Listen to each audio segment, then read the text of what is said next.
Sorry to say, Tuan Puan sebenarnya tengah dalam financial illusion.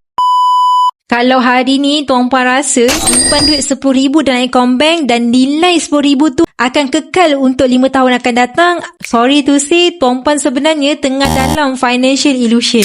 Nombor atas kertas tu sebenarnya memang tak berubah. Tapi purchasing power ataupun kuasa beli duit Tuan Puan sebenarnya mengecil setiap hari. Percaya ataupun tidak, inflasi sebenarnya sedang merompak duit kita secara senyap dan secara perlahan-perlahan. Duit RM10,000 hari ini silap-silap kuasa beli dia tinggal RM7,000 sahaja 5 tahun akan datang. Cuba Tuan Puan tengok penyimpan emas yang berilmu. Mereka faham bahawa emas ni adalah the real money.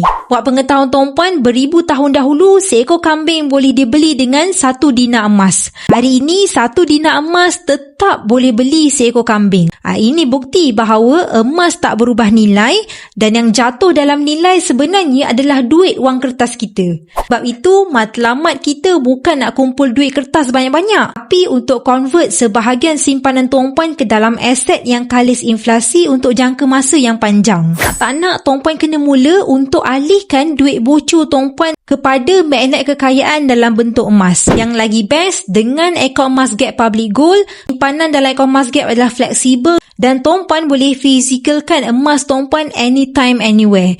Yang berminat untuk mulakan simpanan emas dengan ilmu, Tuan Puan boleh cepat-cepat komen emas di bawah dan saya akan bantu Tuan Puan dengan sebaiknya.